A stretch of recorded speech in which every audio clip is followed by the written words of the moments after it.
Have you heard the old adage? It's not how many times you get knocked down, it's how many times you get back up? What if that weren't necessarily true? Well, not that it's not necessarily true. What if it is incomplete? Because it's not that you get back up, because I know that you're going to do that because you survive. But that's the problem. It's not that you get back up, it's how you get back up. That's what allows you to move into thrive. I'll give you an example. Something that happened to me a year ago that was absolutely so embarrassing. And if someone recorded it, it would have been a YouTube hit. So I was on vacation with my sister and my niece down at my mom's, enjoying the beaches of Navarre, Florida. If you have never looked that up, oh my gosh. Yeah, the Emerald Coast. Look at the pictures. It's amazing. Soft, white, powdered sugar sand, turquoise water. And so we're there about a year ago, and we're along an area of the beach where it kind of formed just a little cove coming in. And when we went to get into the water, we didn't realize, because of the way the tides had worked it, that there was a severe drop off. Well, enough of a drop off. So you're walking into the water, you're about ankle deep, and then all of a sudden, bam, you're in it up to your waist. A 4-foot drop. Okay. And so that was kind of surprising. And then getting out of the water in that area, because you had to step up 4 feet at least. That was a real challenge. Well, getting out of the water was the embarrassing moment, because I couldn't get my foot lifted up high enough. And I turned around to say something to my sister, and a wave caught me. And it knocked me backwards onto the beach, dragged me about 25, 30 feet, flat on my back, legs sticking straight up in the air, filling my bathing suit bottom with sand and seashells. Exfoliation taken to a next level. I was mortified.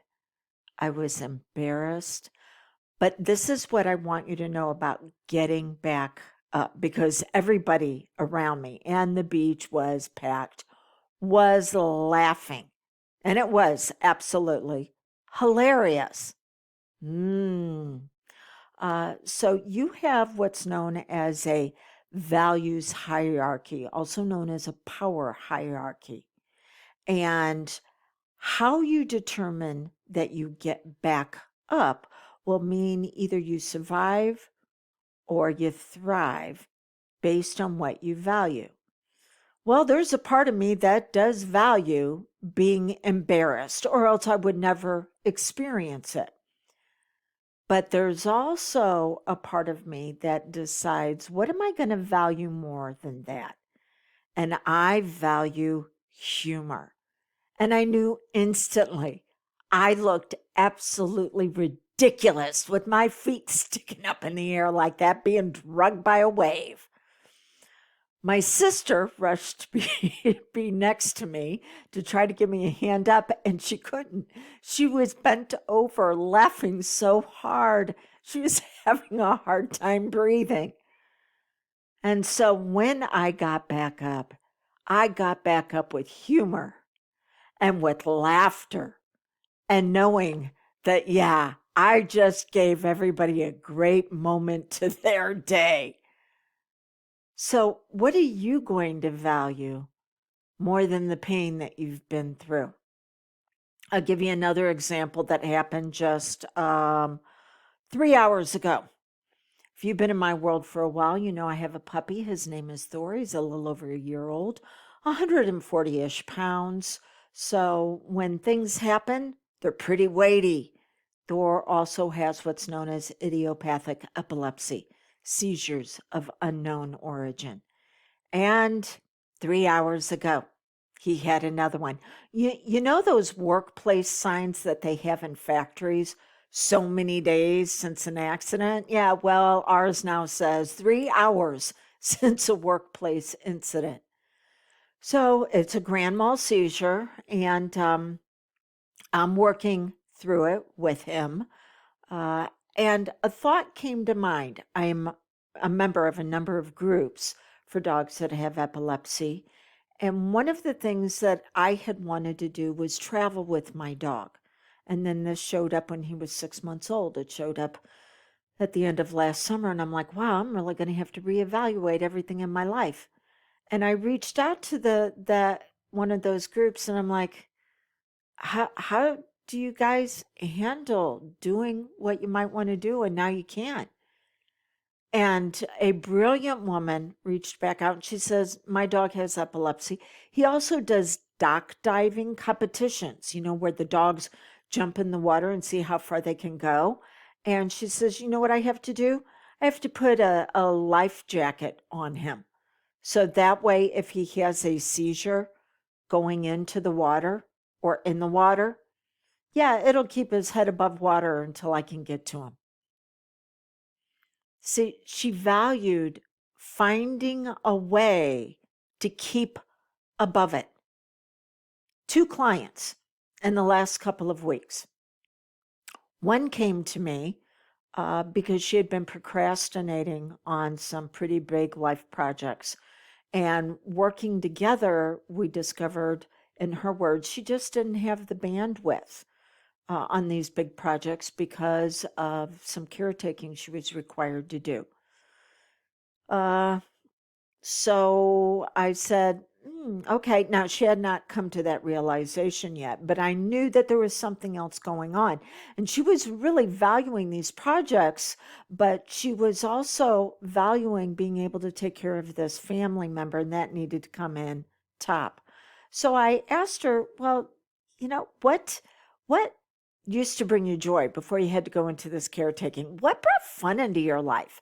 And she told me dancing. And I'm like, okay, great. I want you to find all the ways to bring that back into your life. Now, she didn't actually go out and go dancing, but she started investigating and music and getting back into what brought her joy. And then in the last couple of weeks, she's like, wow, I recognized what I was doing, that there wasn't enough of me to go around for these big projects. But that was okay. I could get back into the small things. There we go. And so she was valuing the everyday joys, not the big accomplishments. Now, another client, just in the last few days, again came to me because there's a really big project that she needs to get out into the world, and it has just been taking forever. Now, she was different, because when she told me about what had happened in her past, she had someone that had come along and had stolen the project that she had created. And so now there's a part of her that's afraid to get back out there. And so there's trust issues. So what I asked her to do was a series of small projects, not because it's going to help her get the big project back out there, but because she's got to learn to trust again and trust herself that she will follow through. Yeah. So I don't know what's knocked you down in life, whether it might be waves, health problems, a very painful past, something going on in your present. And I know you can survive. I know you can. But it's time to move into thrive. And so, what is it that you need to value that will then take dominance and hold power over that lower level value that has been keeping you stuck and struggling? All right, until we get together again, blessings on your brilliance. It's not that you get back up, it's how you decide to stand.